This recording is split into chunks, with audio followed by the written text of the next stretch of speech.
हुए जिस्म का कोई पुरसान हाल नहीं होगा। उसे याद करते रहना चाहिए कि हमें भी एक दिन मरना है और मौत के बाद क्या होगा। कब्र खोद के देखो, हड्डियां पड़ी हुई हैं। कौन है ये? कहा हमारे दादा पहलवान साहब थे। क्या करते थे? कहा एक टाइम में 5 किलो दूध पी लिया करते थे। अजीब उस गिलास में कहा बाल्टी उठाई, मुंह लगाया, नीचे रख दी। और हमारी दादी एक भैंस सिर्फ दादा के लिए पालती थी और अड़ोसी पड़ोसी भी घी से बहुत नवाजते। पहलवान थे, दावा था पूरे जिला बिजनौर में कोई मद्दे मुकाबिल नहीं था। फिर उत्तर प्रदेश का पहलवान बन गया, कोई मुकाबिल नहीं रहा। फिर इंडिया लेवल का पहलवान बन गया, कोई मुकाबिल नहीं। और मियां वर्ल्ड का पहलवान बड़ी डींगे मारते हैं। मेरे दादा ऐसे, मेरे परदादा ऐसे। पूछ के देख कब्र की मिट्टी से, तेरे दादा ऐसे थे। और आज ये बस पड़ा हुआ है बेबस। कल कयामत के दिन जब अल्लाह इसे उठाएगा तो उस दौर में अल्लाह एक एक चीज का हिसाब लेगा। हिसाब देना होगा, हिसाब की तैयारी करें। अल्लाह के नबी अलैहिस्सलाम ने फरमाया कयामत के दिन एक कदम भी कोई इधर से उधर नहीं हो सकेगा। 5 सवालात होंगे। जिंदगी कहां गुजारी, जवानी कहां लगाई, माल कहां से कमाया, कहां खर्च किया और कितना इल्म के ऊपर अमल किया। सवालात होंगे। तो बहरहाल ये हदीस पाक मैंने आपके सामने पेश की है। इस हदीस को आपने उम्मीद है कि याद कर लिया होगा। अल्लाह के नबी ने आखिर में एक जुमला और रहा, वमन अरादल आखिरत तरक ज़ीनत दुनिया। अरे भाई, जिसने आखिरत को अपना नस्बुल ऐन बना दिया उसे दुनिया से क्या मतलब, उसे दुनिया से क्या मतलब। फरमाया फमन फ़अल ज़ालिका फ़क़द इस्तहया मिन अल्लाह तआला हक़्क़ल हया। जिसने ये सारे काम अंजाम दिए, सर से पैर तक पूरे जिस्म की हिफाजत कर ली, मौत को याद रखा और मरने के बाद के अहवाल से भी डरता रहा, याद रखा और आखिरत को अपना नस्बुल ऐन बना दिया, दुनिया की तरफ उसने कोई इल्तिफात नहीं किया। दुनिया की तरफ इल्तिफात करने के माना ये नहीं है कि खाना कमाना भी छोड़ दिया। मुराद ये है कि नाजायज अंदाज में हाथ फैलाना, हाथ मारना छोड़ दिया उसने। वरना तो जायज तौर पर कमाने को तो शरीयत मना नहीं करती है। खूब कमाइए, करोड़ोंपति बन जाइए, जब तो ज़कात फर्ज होगी ना। अरे भाई, ज़कात कब फर्ज होती है? बाई दफा आदमी देखो, तवज्जो रहे, आखिरी बात कह करके बात को खत्म करता हूँ। मेरे बार बड़े बड़े मौजूद हैं। हज़रत मौलाना मुज़म्मिल साहब दामत बरकातुहुम तशरीफ लाए हुए दारुल उलूम देवबंद से। उनके बयान जो हस्बे बशाशत बयान करेंगे और उनकी दुआ के ऊपर, दस्तारबंदी के ऊपर जलसा ख़त्म हो जाएगा। जलसे के ख़त्म होने का टाइम बिल्कुल करीब आ गया। मैं आखिरी बात कह करके अपनी बात को ख़त्म कर रहा हूँ। बहुत से लोग कहते हैं, आज भी एक साहिब मिले अभी नूरपुर के अंदर या चांदपुर के अंदर, कहाँ भाई, फाटक से अगली तरफ, कारी शहजाद साहब थे साथ में, फाटक से आगे एक साहिब थे, वहां बैठ गए। दुनिया और दीन की बात हो गई। दुनिया यानी पैसा कमाना तो दुनिया है, दुकान करना तो दुनिया है, खेती करना तो दुनिया है। इन्हें छोड़ो, खालिस दीन ये है कि बस। मैंने कहा कि हरगिज ये सोच दुरुस्त नहीं। जो आदमी दीन और दुनिया को अलग अलग करके देखता है, इसका मतलब यह हुआ कि मालूमात की कमी है। अगर कमाना दुनिया है, अगर पैसा कमाना दुनिया है, अगर खेती करना दुनिया है, अगर तिजारत करना दुनिया है, तो अल्लाह के नबी अलैहिस्सलाम ने फरमाया अत्ताजिरु सदूकुल अमीन मअन नबिय्यीन वस्सिद्दीकीन वश्शुहदा। फरमाया सच्चा ईमानदार तिजारत करने वाला क़यामत के दिन नबियों, सिद्दीकीन और शुहदा के साथ उठाया जाएगा।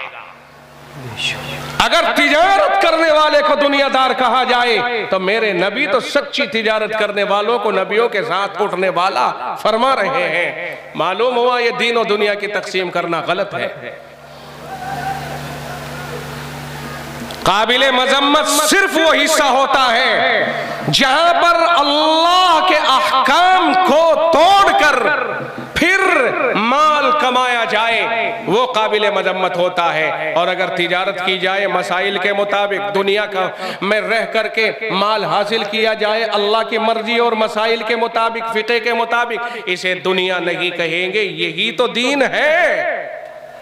अरबोपति बन जाओ, खरबोपति बन जाओ, यही तो दीन है कि जब जायज तरीके पर कमाओगे तो खर्च भी तो करोगे ना। मुझे बताओ, ये मदरसे पैसे से बने हैं कि नहीं बने, या आसमानों से टपक गए? ये पैसे से बने हैं, और पैसा आपने कमाया था तभी तो आया है। मस्जिद पैसे से बनी है, ज़कात पैसा कमा करके दी जाती है, हज पैसा कमा के किया जाता है, गरीबों की इमदाद पैसा कमा के की जाती है, शादियां बच्चियों की निकाह, इस तरह के अफाल, मेहर की अदायगी पैसे से होती है। अगर पैसा कमाने को दुनियादारी कहा जाए, फिर मुझे दीन तलाश करके बता दो, दीन किसे कहते हैं? मौलाना साहब, ये आपकी जिम्मेदारी है। आपके बीच में ये बात कह रहा हूं, बड़े अकाबिर तशरीफ फरमा है, उनके बीच में ये कह रहा हूं, उम्मत की इस्लाह होनी चाहिए। ये कह दिया कि साहब एक आदमी दुकान कर रहा है, बेचारा नेक आदमी है, दुनियादारी में लगा हुआ है, बेवकूफी है, पागलपन है, दुनियादारी नहीं। जब तुम लेने के लिए जाओगे तो दीनदारी हो जाएगी। अगर दुनियादारी तो फिर उसकी दुकान पर तुम मस्जिद के लिए और मदरसे के लिए मांगने क्यों गए हो? अगर ये दुनियादारी है तो गरीबों के लिए मांगने के लिए क्यों गए हो उसके पास?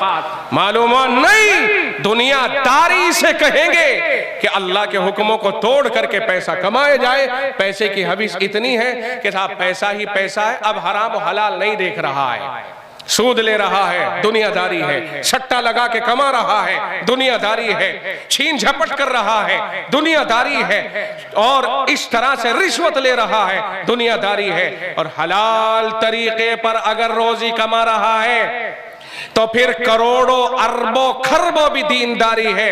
हराम तरीके पर 1 रुपया भी कमा रहा है तो दुनियादारी है। यह है दीन और दुनिया का मयार। बात समझ में आई कि नहीं आई? दीनदारी है, कमाओ खूब, अरबों खरबों पति बन जाओ, कमाओ, जब ही तो आगे आएगा। अब अगर मैं आपसे ये कहता हूं कि लोगों, तुमने जो कमाया है, क्योंकि अल्लाह के नबी ने फरमाया माल कहां से कमाया बताना पड़ेगा, माल किधर को खर्च किया बताना पड़ेगा, तो किधर को खर्च किया? जो हलाल जायज नेक रास्ते हैं उधर को खर्च किया। बताने में झगड़ाई कोई नहीं, अल्लाह भी जानता है हमने तो नेक कामों में खर्च किया, और बंदा भी खूब धड़ल्ले से कहेगा, हो मेरे परवरदिगार देखो मदरसा बनवाया था मैंने, तो अल्लाह फरमाए भाई मुझे भी पता है तेरे मदरसा, अच्छा चल इतना तो तेरा माफ हो गया। हुकूमत भी अगर किसी से टैक्स लेती है और टैक्स देने वाला कहीं डोनेशन कर देता है तो हुकूमत भी उसके ऊपर से टैक्स को माफ कर देती है, उतने ही टैक्स को जितना उसने डोनेशन किया है। और इस तरह से अल्लाह ताला भी उतने माल का तो क्या हिसाब लेगा कि भाई तेरे तो मेरे ही राह में खर्च किया है, भाई इतना तो तेरा मसला हल हो गया, वो जो बचा उसका हिसाब दे इधर को आ पहलवान जी, तुझसे हिसाब लेऊंगा। अच्छा बताओ कौन है जो अपने माल का हिसाब देने से खुदावंद आलम के यहां पर अपना बचाव करे? है कोई? है आप भी हैं कि नहीं है? खुदा की कसम कोई आदमी बाहर ना निकल जाए, अगर बाहर निकल गया तो मैं माइक से उतर के हो सकता है दौड़ लगा के पकड़ लूं। बोलो भागोगे? अरे भागता कौन है? जो बुज़दिल होता है। समझ में आई कि नहीं? भागता कौन है? बुज़दिल होता है। बहादुर मैदान नहीं छोड़ा करते हैं, बहादुरों के मैदान हुआ करते हैं, शेरों के इलाके नहीं होते। शेर जहां होता है वही उसका होता है। आप शेरों की मिसाल अदा करेंगे इंशाअल्लाहुल अज़ीज़। बताओ ये आपका इदारा है, ये आपका मदरसा है, मैं सिर्फ 5 मिनट इस उन्वान से बात कर रहा हूँ। 5 मिनट से 6 मिनट इंशाअल्लाह नहीं लूंगा, इंशाअल्लाह कहा, अगर अल्लाह ही ने चाहा तो 6 मिनट ले लूंगा, नहीं चाहेगा तो मैं 5 मिनट में उतर जाऊंगा इंशाअल्लाह। मैं अपने इरादे से 5 मिनट नहीं लूंगा, अल्लाह ही ने माहौल बना दिया तो 6 7 मिनट हो सकती है। अब आप बताइए कौन है जो सबसे पहले ये खड़े होकर के कहे कि मैं इस इदारे के लिए मैं इस इदारे के लिए 100% 100,000 से मदद करने के लिए तैयार हूं। अल्लाह उसके माल में बरकत करे, 100% बरकत करे और अल्लाह ताला उसके हिसाब को आसान फरमाए और इसकी बरकत से अल्लाह ताला उसके लिए जन्नत के अंदर बाला खाने इनायत फरमाए। सबसे पहले कौन है जो खड़ा होकर के ये कहे कि मैं खड़े होकर के 1 लाख रुपये मदरसे को देता हूं? हो जाओ खड़े। देखो भागना तो है नहीं, ये तो तय हो गया दोनों के दरमियान ये तो तय हो गया कि जाएगा तो कोई नहीं दुआ से पहले। बोलो कौन है? सबसे पहले बोल दे। मैं आपके पाले में गेंद डाल दी, उठाओ जिसमें हिम्मत है। उठाएगा वही जिसे अल्लाह ने हिम्मत अता फरमाई होगी। शुरुआत यहां से हो रही है।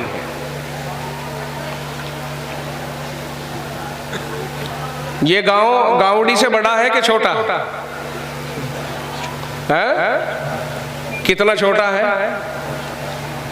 आधा तो होगा ना, आधा तो होगा। आधे में रह जाओ, तिहाई में रहेंगे तब भी मसला हल हो रहा हमारा। मैं एक जगह गया, यहाँ रुड़की से आगे, रुड़की से वो रोड पड़ता है ना, सहारन क्या है वो, देहरादून रोड। उसमें एक गांव है, 2 मदरसे हैं उसमें, रोड से एक इधर एक इधर। एक में 48 लाख हुए, एक में 42। देखियो किसे बुला रहे जी भाई। मदरसे के लिए इमदाद करने के लिए कौन सबसे पहले तैयार होता है? बस मैं तो सिर्फ इतना पूछना चाहता हूं आपसे, अल्लाह ताला उसके सारे रुके हुए काम आसान फरमाए। कह दो आमीन। आमीन तो कह दो। 1 लाख आरिफ भाई माशाअल्लाह। मैं बहुत हल्के हल्के आवाज में बोलूंगा। 1 लाख रुपये भाई आरिफ ने अल्लाह के नाम पर मेरी बात की लाज रखते हुए इनायत फरमाए हैं। अच्छा राज भी राज होता है ना, मैं तो राज के साथ बोला भाई, आहिस्ता से, बुरा ना लगे। देखो कुरान करीम कहता है अल्लज़ीना युनफ़िक़ूना अम्वालहुम बिल्लैल, जो लोग अपने माल रात में खर्च करते हैं। आरिफ भाई, आरिफ उसे कहते हैं जिसे पहचान हो, जिसे मारिफत हो। आरिफ उसी को कहते हैं जिसे मारिफत हो और पहचान हो। अल्लाह ने आपका नाम किसी के जरिए से ऐसा रखवाया है जिसके माना ही के अंदर पहचानने की सलाहियत है, बात को समझने की सलाहियत है। कुरान क्या कहता है? अल्लज़ीना युनफ़िक़ूना अम्वालहुम बिल्लैल, रात में खर्च करते हैं जो अपना माल। वन्नहार, दूसरे नंबर पे फरमाए जो दिन में खर्च करते हैं। तीसरे नंबर पे फरमाए सिर्रन, चुप के खर्च करते हैं, छुपा के। व अलानियतन, चौथे नंबर पे फरमाए खुल के खर्च करते हैं। 4 ही तो तरीके हो सकते हैं, 5वां भी हो सकता है भाई। या तो रात होगी या दिन, खर्च करेगा या तो खुल के या छुप के। कुरान करीम ने चारों सिमतों को घेरा, फरमाया जो इखलास के साथ इस तरह अल्लाह की राह में खर्च करते हैं फलहुम अजरुहुम, उन्हें क्या मिलेगा? तो सुनिए अल्लाह ही का फरमान, फरमाया फलहुम अजरुहुम इंद रब्बिहिम, उनके रब के पास उन्हें अजर मिलेगा, यानी बदला मिलेगा। और बदला कैसा? वो अल्लाह की शाया निशान होगा। 2 तरह का बदला तो यूं होगा, वला खौफुन अलैहिम वला हुम यहज़नून, ना उनके ऊपर कोई खौफ होगा ना उन्हें कोई गम होगा। खौफ किस बात का? कि भाई तुमने दुनिया में कोई गड़बड़ियां की हैं, अब क्या होगा? फरमाया ऐसे लोगों को खौफ करने की जरूरत नहीं पड़ेगी, अल्लाह माफ फरमाएगा। और गम इस बात का कि हम यहाँ आ गए अच्छे ठिकाने पर, कभी छिन न जाए। अल्लाह ने फरमाया नहीं, छिनने का गम भी ना करे, नो टेंशन। जो अल्लाह की राह में खर्च करने वाले हैं, अल्लाह उनके लिए फरमाता है टेंशन फ्री हो जाए, दुनिया से जाने पर पिटाई माफ हो जाएगी और वहां जाने के बाद वापसी का गम नहीं रहेगा। अल्लाह ताला हमारी हिफाजत फरमाए। आरिफ भाई ने तो अपना फर्ज अदा किया, अल्लाह ताला हमारी अंदर और ज्यादा जज्बा और शौर पैदा फरमाए। आरिफ भाई का कोई साथी भी बन सकता है, दुनिया में अल्लाह ने जोड़े रखे हैं हर चीज के। दुनिया में तकरीबन कोई चीज ऐसी नहीं जो बेजोड़ हो, हर चीज का अल्लाह ने जोड़ा बनाया है। धूप का जोड़ा साया है, आसमान का जोड़ा जमीन है, जोड़े बनाए अल्लाह ने। तो देखिए दूसरा आदमी और खड़ा हो, कोई एक आदमी और खड़ा हो जाए और फिर उसके बाद में आगे बढ़ जाऊंगा। 10-15 सेकंड में फैसला कर लो। और देखो ये खैर के फैसले करने में अगर आदमी बेसोचे समझे भी फैसला कर ले तो अल्लाह ताला बेपनाह इनायत फरमाएगा। ये तो बेसोचे समझे का मसला ही कोई नहीं है। अगर किसी ने अचानक कह दिया जी मैं भी दूंगा, अल्लाह ताला उसे भी इनायत फरमाएगा, देने के लिए इनायत फरमाएगा। दिल में देने का हो, दिल में सिर्फ बुलवाने का ना हो बल्कि दिल में देने का होगा, अल्लाह देने के लिए इनायत फरमाएगा। चूंकि इन्नमल आमालु बिन्नियात, सारे अमाल का मदार नियतों के ऊपर है। नियत अगर हमने सिर्फ अल्लाह के लिए कर ली, अल्लाह के यहाँ कोई कमी है कि मच्छर के पर के बराबर भी दुनिया की औकात नहीं। एक आदमी और खड़ा हो जाए तो 4 सेकंड में बस उठ जाए, एक आदमी और उठ जाए बस, फिर बात को आगे बढ़ा रहे हो, बात को खत्म कर रहे हैं जल्दी से। एक आदमी और है कोई जो आरिफ भाई के साथ में हाथ में हाथ डाल करके आरिफ भाई का साथी बन जाए, कोई है ऐसा पूरे मजमे के अंदर? मुझे उम्मीद नहीं है कि कोई बोलेगा नहीं, मैं ऐसी उम्मीद नहीं लगा सकता हूं आपसे, मुझे ये उम्मीद है ही नहीं। और ना मैं इस मशरफ का आदमी हूं, मुझे सुना भी नहीं होगा किसी ने कि मैं चंदा वंदा जानता हूं कराना। ये तो एक हुनरमंदों का हुनर होता है जो जेब में चिपके हुए को भी निकलवा लेते हैं। न जाने कौन सी उनके आवाज में ऐसी टेक्निक होती है। मैं तो सीधी सीधी बात की है और सीधी कर रहा हूं। मुझे आपसे 1 लाख रुपए और चाहिए हैं, एक का जोड़ा मिला करके बात को आगे बढ़ा दो। और मुझे ये उम्मीद है कि मुझ नादान की बात को आप सुनेंगे और इंशाअल्लाह अज़ीज़ उसे पूरा भी करेंगे। एक और उठ जाए, दुआ करवाएंगे, फिर जाकर के हम हापुड़ में भी दुआ करवाएंगे। हापुड़ में बच्चे सूरह यासीन शरीफ पढ़ते हैं, सुबह को पूरा धकेल देंगे सारे मामले को। बहुत सारे बच्चे हैं, हरा कुछ काम है, मैं इतना करूंगा, अल्लाह का शुक्र है मसले का हल निकल रहा है। तो बड़े बड़े मसाइल ये बच्चे अल्लाह से कह सुन करके मनवा लेते हैं। देख लो अभी सौदा आसान है, बताओ क्या जरूरत पूरी करानी है अपने आप को जायज, जाओ आज सौदा करके देखते हैं। इंशाअल्लाह देखते हैं कि अल्लाह अपनी कुदरत से उस मसले का हल निकालता है कि नहीं निकालता। बताओ किसकी क्या जरूरत रुकी हुई है कोई जरूरत किसी की रुकी हुई? आप ही हार गए तो क्या करो, तैयारी तो चल रही है। बोलो क्या जरूरत है? शादी करानी है किसी की? अगर कोई अगर औरत भी बेवा हो जावे, कोई बूढ़ा बेवा हो गया हो, सच्ची बात यह है कि अल्लाह ताला हम सब की हिफाजत फरमाए। बेवाओं को तो हमने दूसरा दर्जा दे दिया। नहीं ऐसा नहीं। बताओ जी, अल्लाह के लिए कोई खड़ा हो जाए, अल्लाह के लिए खड़ा हो जाए, एक आदमी और खड़ा हो जाए, मसले का हल निकल गया। भाई एक की वजह से जो एक खड़ा होगा, न जाने कितनों के मसाइल हल होंगे।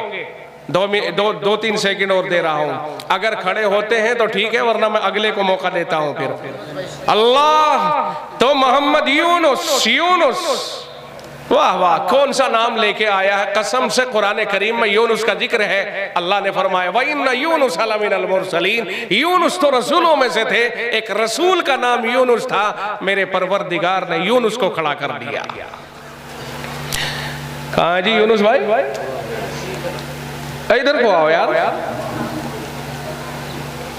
इनके कान में बता दो, ये मुझे वायरलेस कर देंगे। मेरे कानों की बात है। अल्हम्दुलिल्लाह वहीं पहुंच गए आरिफ भाई के साथ में। बात समझ गए कि नहीं समझे? आरिफ भाई के हाथ में हाथ डाल करके ये दोनों ऐसा जोड़ा है, अल्लाह तू इन्हें सदा बहार कर दे और जन्नत के अंदर इनकी आबादी बड़ी कर दे। अल्लाह ताला सुन रहा है, जान रहा है। अल्लाह तो इनकी जन्नत को बड़ा कर दे और इनकी बरकत से हमें भी जन्नत दे दे। हो सकता है आरिफ भाई, यूनुस भाई, आप दोनों की बरकत से आज पूरे मजमे का मसला हल हो जाए। आओ नीचे उतर के आओ, मर्जी तो आपकी है और खड़ा होना चाहेगा।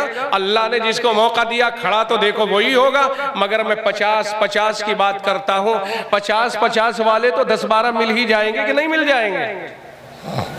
अब तो हम बहुत नीचे उतर गए भाई। अरे भाई आसमान पे से बादलों में आ गए, हम नीचे गिरने वाले हैं बिल्कुल। 50 वाले खड़े हो जाए भाई, जल्दी से जल्दी कर दे, बिल्कुल एकदम। 50 वाले जल्दी जल्दी खड़े हो जाएं। 50 तो ऐसे हैं जैसे 5 रुपये आपके लिए, करार खेड़ी वालों के लिए।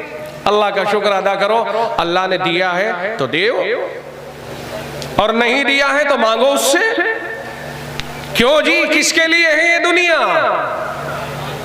ये सारी की सारी दुनिया जो बनी है किसके लिए है? मांगो और बड़ी चीज मांगो, अल्लाह से बड़ी चीज मांगो। जैसे वो बड़ा है उससे बड़ी बड़ी चीजें मांगो। मांगो अल्लाह से हलाल तरीके पर। वह 50 की शुरुआत कौन करता है? सबसे पहले देखते हैं कौन भाई है जो 50 की शुरुआत करता है। सबसे पहले देखो, पहले नंबर पर जो आता है, जो बाद में आने वाले होते हैं उनके सवाब में भी हिस्सेदार हो जाता है। पहले नंबर का 50 का भाई मोहम्मद इरफान, मारिफत हासिल करने वाला आदमी है। क्या ठिकाने हैं, ये भी इरफान है। अल्लाह ताला इनको भी जज़ाए खैर अता फरमाए। इन्होंने 50 की इब्तिदा की है, अल्लाह इनके पीछे 11 को और लेकर के आ जाए। देखो भाई, घटना शुरू हो गया। 1 दर्जन चाहिए, दर्जन में से 1 घटा, 11 बाकी रहे। जल्दी जल्दी उठ करके आ जाए। देखो फिर हजरत क्या बयान होगा और फिर दुआ हो जाएगी, दस्तार बंदी भी होनी है। 2-3 मिनट में इस मसले का हल निकाल लो। ये मसला तो आपके हाथ में है, जितनी जल्दी हल निकाल लोगे उतना ही आसान हो जाएगा। भाई 50 वाले जल्दी जल्दी आ जाए। आ जाओ भाई, रास्ता दे दो। देखो वो आने लग रहे 50 वाले। आओ आओ, जल्दी जल्दी आ जाओ। देखो 50 वालों की तो भीड़ लगी पड़ी दरवाजे के ऊपर। आओ आगे को आ जाओ, आ जाओ आगे सड़क के आ जाओ। जरा इनके नाम मालूम कर लियो भाई, ये कौन कौन है। बैठने वाले आगे को सरक जाओ भाई, आगे को। देखो उन्हें भी जगह दे दो। देखो हजरत तशरीफ ले आए, उन्हें जगह दे दो। जल्दी जल्दी आगे सरक जाओ। पीछे भीड़ लगी हुई है, जैसे उस पर खिड़की पर भीड़ हो जावे ना, बसों की, प्राइवेट बसों की खिड़की पर भीड़ हो जाती है। लोग कहते जी आगे सरक लो, सरकने को तैयार। भाई थोड़े थोड़े अपने अपने आगे बढ़ जाओ, अपने अपने आगे सरक। अगर आपके आगे जगह है तो सरक जाओ, नहीं जगह है तो मत सरको। सच्चाई की बात चल रही है। अब अगर आपके सामने जगह है तो सरक जाओ, और अगर जगह नहीं है तो मत सरको। आओ सरक जाओ, और पीछे वालों को भी जगह देके अपनी महफिल के अंदर शरीक कर लो। थोड़े थोड़े सरक जाओ, बहुत नजदीक हो जाओ, बहुत नजदीक हो जाओ। देखो हजरत तशरीफ ले, दारुल देवबंद की मायना शख्सियत, बहुत सी किताबों के मुसन्निफ और जिला मुजफ्फरनगर का फख्र और नाज, दारुल देवबंद जिनके ऊपर फख्र करता है जनाब हजरत मौलाना मुफ्ती मुज़म्मिल साहिब दामत बरकातहुम तशरीफ फरमा हो गए हैं। अब मेरा यहाँ बैठे रहना ये कोई ज्यादा अच्छी बात नहीं मालूम होती है। आप हजरात सरक गए और महफिल को मजबूती के साथ जमाए रखें। और जो 50 वाले मैंने अर्ज किया था कि जल्दी से 1-8 मिनट में आ जाओ, फिर बात को खत्म कर देंगे, हजरत के हवाले हो जाएगा। आइए तशरीफ ले आइए, आ जाओ भाई आ जाओ। मेरे को तो ऐसे करवा रहे हो तुम जैसे वो चूरन बेचने वाला है, नहीं कहता इतना वो है और ये करेगा, फायदा ये करेगा, और वो झूठ मूठ कहता है कि भाई अच्छा अभी आ रहा हूँ पीछे। तो पीछे को देखते हैं कि ग्राहक बन गए भाई इसके तो। अरे भाई आ जाओ ना, आगे को आगे होकर के बैठ जाओ। अच्छा आओ, कोई दूसरा इसका जोड़ा खड़ा हो जाए। कोई है जो 50,000, अरे इदारे के लिए देना है भाई, अल्लाह के दीन के लिए देना है, ना मेरे लिए ना किसी और के लिए, तो दीन के फरोग के लिए देना है।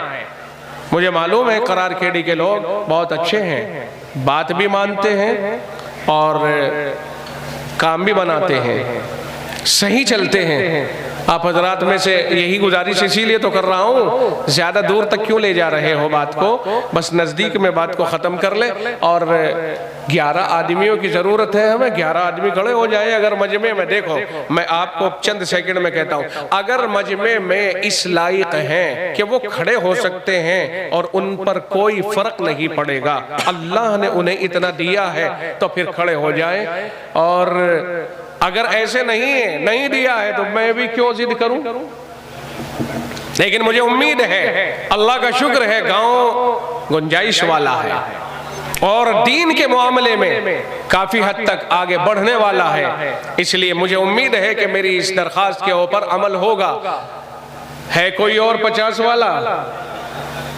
अच्छा, एक का जोड़ा तो मिल गया, लेकिन 50 का जोड़ा मिलने को तैयार नहीं है अभी। या तो मैं समझता हूँ मैं अपनी रैंक से नीचे उतर गया हूँ, मुझे 90 कहना चाहिए थे और 90 वाले उठ के आते, लेकिन मैंने 50 कहा। नहीं रहने दो 50 ही।